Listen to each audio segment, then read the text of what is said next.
Miss কুকিংয়ে সবাইকে স্বাগত জানিয়ে আজকে রেসিপি শুরু করছি। তো আজকে বানাবো আমি চিড়ের পায়েস। আপনারা যদি না কোনোদিন চিড়ের পায়েস খেয়ে থাকেন তাহলে অবশ্যই বানানোর জন্য অনুরোধ রইল। তো চিড়ের পায়েসটা বানানোর জন্য এখানে আমি 1 কাপ পরিমাণে চিড়ে নিয়ে নিচ্ছি। আর চিড়েটা শক্ত চিড়ে, মানে চিড়ে দু রকমের হয়। তো এই চিড়েটা একদম শক্ত শক্ত চিড়ে। তো এই চিড়েটা প্রথমে 1 কাপ মতো নিয়ে নিয়েছি। নিয়ে কিন্তু চিড়েটার মধ্যে আবার ভালো করে জল দিয়ে আমি কিন্তু চিড়েটাকে ধুয়ে ফেলবো। তো চিড়েটাকে জল দিয়ে ভালো করে কিন্তু ধুয়ে ফেলতে হবে। আর আপনারা যদি বাড়ি থাকেন অবশ্যই বানাবেন। এটা বাচ্চা বড় সবাই খেতে কিন্তু পছন্দ করে। আর পারফেক্ট কিন্তু চিড়ের মতো, মানে পায়েসের মতোই লাগবে একদম খেতে। তো এখানে চিড়েগুলো ধুয়ে নেওয়া হয়ে গেছে। এবার অন্য একটা প্যানে জল নেওয়া হয়েছে। এবারে পরিমাণ মতো জল নেওয়া, 2 কাপ জল নেওয়া হয়েছে। এখানে 1 কাপ চিড়ের জন্য 2 কাপ জল তো এখানে ব্যবহার করা হয়েছে। জলটা গরম হওয়ার পরে এখানে আমি গুঁড়ো দুধ অ্যাড করব। গুঁড়ো দুধটা মানে জলটা যখন উষ্ণ গরম হবে তখন গুঁড়ো দুধ অ্যাড করবেন। জল উষ্ণ গরম না হলে দুধটা দলা পাকিয়ে যাবে। তো উষ্ণ গরম হওয়ার পরে দুধটা অ্যাড করেছি। এবার নাড়াচাড়া করব। দুধটা মোটামুটি ফুটে মতো আসবে। তারপরে আমি এখানে চিড়েগুলোকে ঢেলে দেব। তো ততক্ষণ দুধটা নাড়তে থাকবো যতক্ষণ না গরম হয়ে যায়। তো গুঁড়ো দুধ দিয়ে বানালে কিন্তু এই পায়েসের রেসিপিটা অবশ্যই সুন্দর হবে। তো দুধটা ফুটতে শুরু করেছে। এর মধ্যে ভিজিয়ে রাখা চিড়েগুলো কিন্তু দিয়ে দেবো।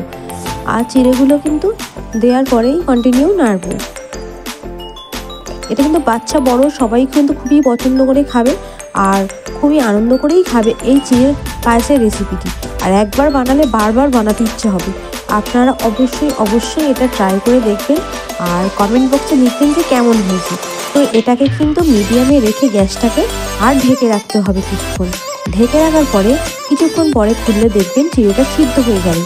আর অবশ্যই গ্যাসটা মিডিয়াম টু লোর মধ্যে রান্না করতে হবে, কারণ এটা পায়েসের রেসিপি। আর এটা কন্টিনিউ নেড়ে যেতে হবে, না হলে নিচে তলা বসে যাবে। তো নাড়াচাড়া করা হচ্ছে এরকম বেশ কিছুক্ষণ নাড়াচাড়া করার পরে চিড়েটাতে এমনি ঢেকে রাখার পরে গলে মধ্যে আসবে। তো এখানে চিনি অ্যাড করতে হবে। আপনারা চাইলে কিন্তু এখন কিন্তু গুড়ের সিজন, গুড়টাও কিন্তু অ্যাড করতে পারেন শীতকালে। তো এখানে আমি চিনি অ্যাড করেছি।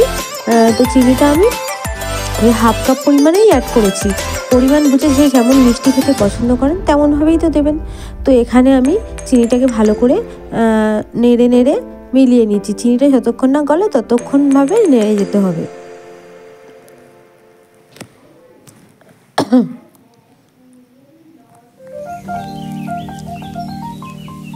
তো চিনিটা মোটামুটি গলে এসছে। আর এই নাড়তে একটা ঘনত্ব এসে গেছে পায়েসটা।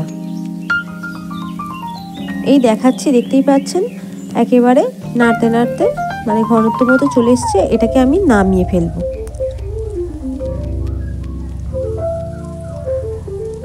এরকম পর্যায়ে নামিয়ে ফেলবো এটাকে। এরপর একটা ফ্রাইং প্যান নিয়ে নেব। তার মধ্যে আমি 1 টিস্পুন ঘি দিয়েছি। দিয়ে এখানে কাজু আর কিশমিশ এখানে অ্যাড করবো। আর কাজু কিশমিশটা কিন্তু ভালোভাবে ভেজে নিতে হবে। কাজুটা কিন্তু একটু বেশি টাইম নিয়ে লাল করে ভেজে নিতে হবে। আর এর মধ্যে আমি কিশমিশ অ্যাড করে দেব। আর এই প্রসেসটার জন্য কিন্তু পায়েসটা কিন্তু অত্যন্ত সুন্দর লাগবে। এই প্রসেসটা আপনারা ফলো করুন, দেখবেন এই পর্যায়ে কিন্তু খুবই ভালো লাগবে।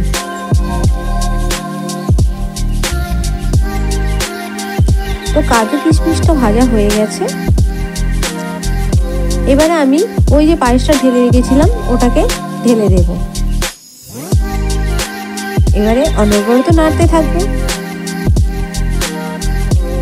তো আপনারা এরকম প্রসেস করবেন আর অবশ্যই সত্যিই ভালো লাগবে। আপনাদের করার জন্য অনুরোধ রইল। তো ভিডিওটি ভালো লাগলে অবশ্যই লাইক কমেন্ট শেয়ার করবেন। আর পায়েসটা একেবারে রেডি হয়ে গেছে। এবার আমি নামিয়ে ফেলবো। তো দেখতেই পাচ্ছেন কতটা সুন্দর হয়েছে। আর গরম এরকম পায়েস খেতে কিন্তু সবাই ভালো লাগবে। তো ভালো থাকবেন, সুস্থ থাকবেন আর নিজেদেরকে ভালো রাখবেন। তো এই রেসিপিটা আপনারা অবশ্যই করে কমেন্ট বক্সে জানাবেন যে কেমন হয়েছে। আমি